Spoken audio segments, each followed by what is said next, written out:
Salut tout le monde, on va en parler sur tous les débriefs des matchs en sélection nationale. Direction la Ligue des Nations. Le Portugal a gagné face à la Croatie 2-1, un but de Diogo Dalot, un but de Cristiano Ronaldo pour le Portugal. Un but contre son camp de Diogo Dalot pour la Croatie. Première période, ça a été à la fois bien mais catastrophique. 7 minutes après le coup d'envoi de la première période, Diogo Dalot a inscrit le but du 1-0.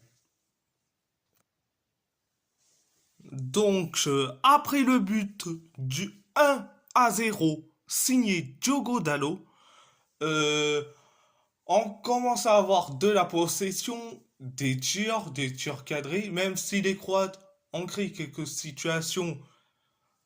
Mais heureusement que CR7 a inscrit le but du 2-0. Donc, après le but du 2-0, on commence à être du mieux en mieux, mais on commence à être catastrophique jusqu'à que t'as un joueur croate qui a voulu faire une passe ou un tir, mais Diogo Dalot l'a dévié sur son propre but. Résultat 2-1. Donc, c'était donc la première période, mais la deuxième période, catastrophique. On jouait carrément sans ailier, mais c'est une catastrophe monumentale. Même si on a eu de la possession, mais ça a été catastrophique pendant tout le match. Même si on a eu des tirs cadrés, mais ça ne fonctionne pas. Donc, à part ça, c'est tout. Direction les éliminatoires de la CAN. L'Algérie a gagné face à la Guinée équatoriale 2-0. Un but, un but de Houssem Aouar, et un but d'Amine Gouiri. Première période, ça a été moyen. Donc, on a eu une petite frayeur parce que l'attaquant de Moreirense, l'attaquant équato-guinéen qui joue à Moreirense, certes, il a tiré, mais c'est à côté des cages de Mandrea. Donc, on a eu cette petite frayeur. Mais bon, on a eu aussi. Mais bon, heureusement qu'on a eu le penalty après une faute, voire un plaquage d'un joueur équato-guinéen sur Tougaï et Ben Sebaini. Donc, résultat, penalty, mais Mahrez a tiré son penalty, mais au-dessus des cages de Oyono. Mais il nous a fait une Carlos Alcaraz ou quoi? Il nous a fait une Carlos Alcaraz. T'as cru que t'es à la Coupe du Monde de rugby ou quoi? Bref, euh, on a créé quelques occasions. On a créé des occasions concernant les Algériens, les Algériens. Donc, c'était donc la première période. La deuxième période, l'Algérie a créé des occasions de ouf jusqu'à que Oussem Aouar inscrit le but du 1-0. Mais à l'origine du du 1-0, Mahrez a tiré. C'est capté par Jesus Owono.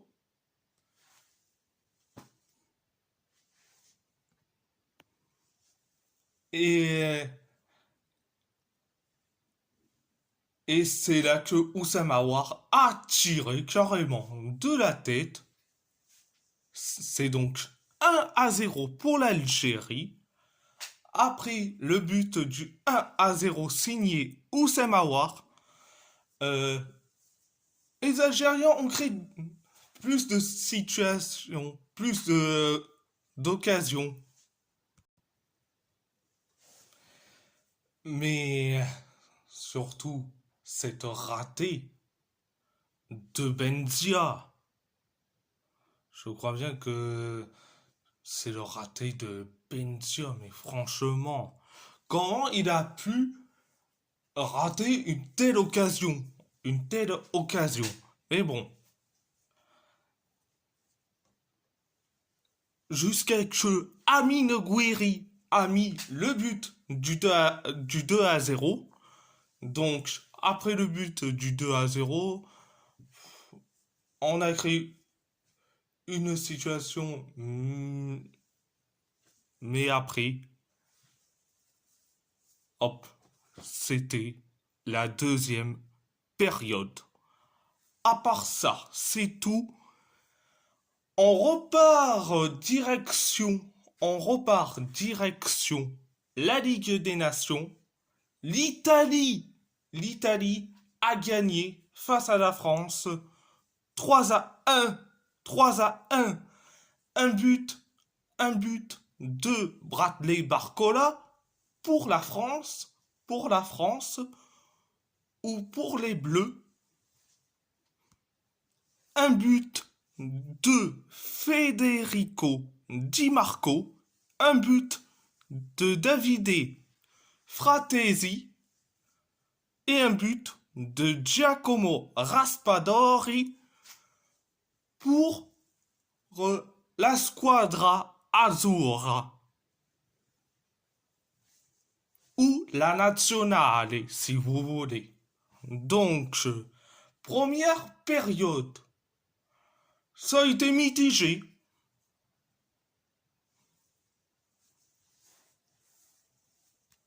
13 secondes après le coup d'envoi de la première période, Bradley Barcola a inscrit le but du 1-0.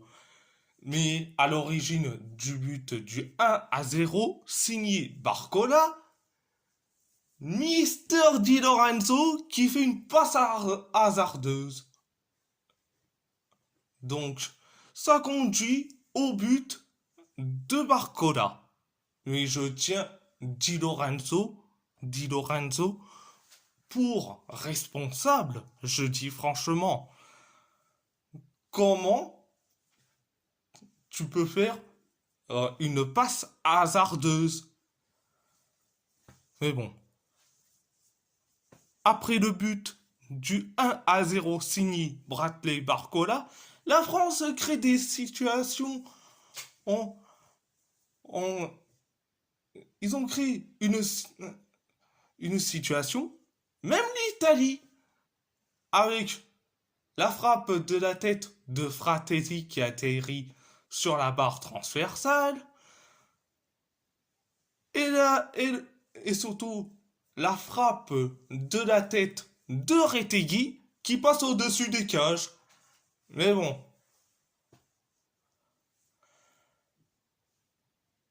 après, tu as eu une occasion énorme et malheureusement, Mbappé alias Embraser,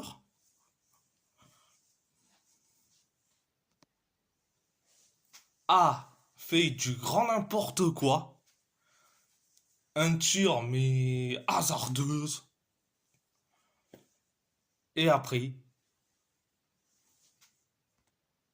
et après, Di Marco qui a fait une passe à Sandro Tonali, et Sandro Tonali, il a fait une passe. Bon, je suis désolé, c'est juste que j'avais plus de batterie, donc bref, je recontinue.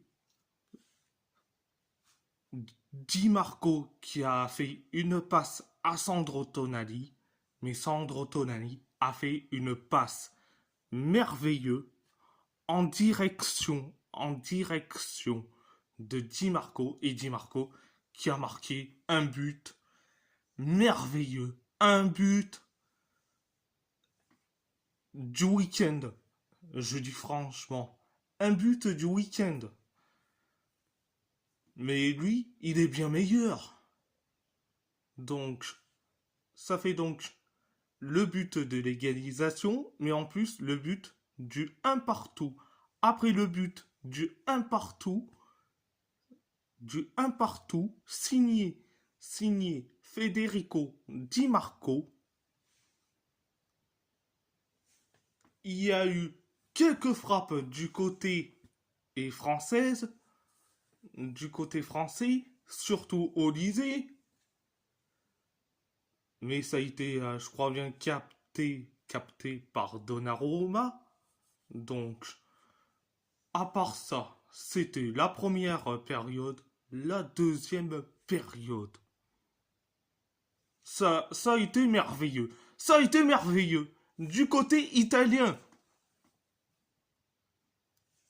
6 minutes après le coup d'envoi, de la deuxième période, Matteo Retegui qui a fait une magnifique passe décisive pour Davide Fratesi. Et Fratesi inscrit le but du 2-1. Après le but du 2-1, l'Italie a créé des occasions jusqu'à que Samuel Ricci qui a fait une magnifique passe pour Destiny Udogie, et Destiny Udogie a fait une passe merveilleuse en direction de Raspadori, et Raspadori a mis le but du 3-1 pour la Squadra Azzurra. Après le but du 3-1 pour la Nazionale, l'équipe de France a créé quelques situations, surtout Griezmann qui a tiré, mais c'est au-dessus des cages de Donnarumma. T'avais aussi Manu Kone qui a frappé, mais c'est capté par Donnarumma. Donc, c'était donc la deuxième période. Salier. On a gagné, certes, en terre française depuis 1954. Ça, c'est la victoire italienne en terre française. Et dans les matchs en général, depuis 2008. Donc, on a brisé cette malédiction. Donc, le 2 sur 2, il y est pour la Squadra Azzurra, ou la Nazionale, si vous voulez. Donc, à part ça, c'est tout. Et si la vidéo vous plaît, abonnez-vous, abonnez-vous à ma chaîne YouTube, likez, commentez si vous avez envie ou pas, c'est votre choix. À part ça, je vous laisse et merci beaucoup, muito obrigado e grazie molto.